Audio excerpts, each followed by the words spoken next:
Salam uşaqlar, gəlin sizinlə üstü tənliklərə aid belə bir suala baxaq.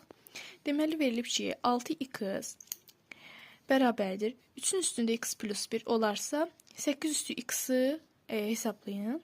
6 üstü x-i necə yaza bilərik?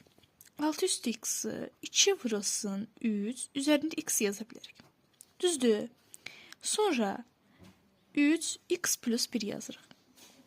Bu x həm 2-yə aiddir, həm 3-ə aiddir. Üzərində yazırıq. Vurulsun 3-ün üstündə x bərabərdir.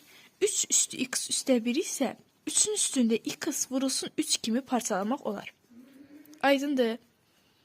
İndi isə baxırıq ki, 2 üstü x vurulsun 3 üstü x bərabərdir. 3 üstü x vurulsun 3-ə. Baxın, qüvvət üstünün xassəsinə görə burada bir vurduqda toplanır. Ona görə biz bunu parçalayıb 3 üstü x vurulsun 3 kimi yaza bilirik. Eynən burada da 6 üstü x-i 2 vurulsun 3 kimi yaza bilərik və x həm 2-yə aiddir, həm 3-ə. Burası aydındır. İndi isə 3 üstü x, 3 üstü x gedir.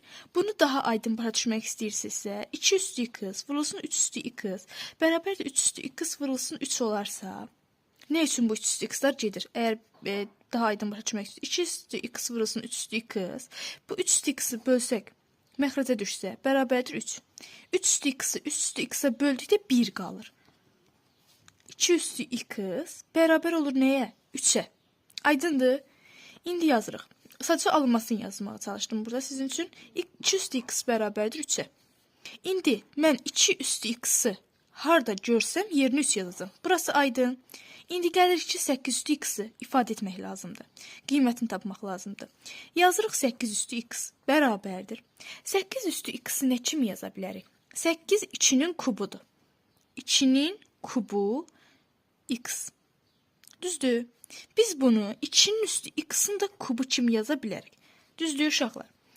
İndi 2-nin üstü x dedim, harada görsəm yerinə nə yazacağım? 3 yazacağım. 3-ü yazırıq yerinə.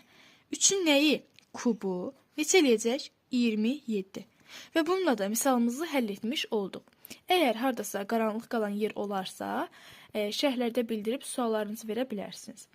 İzlədiyiniz üçün çox sağ olun.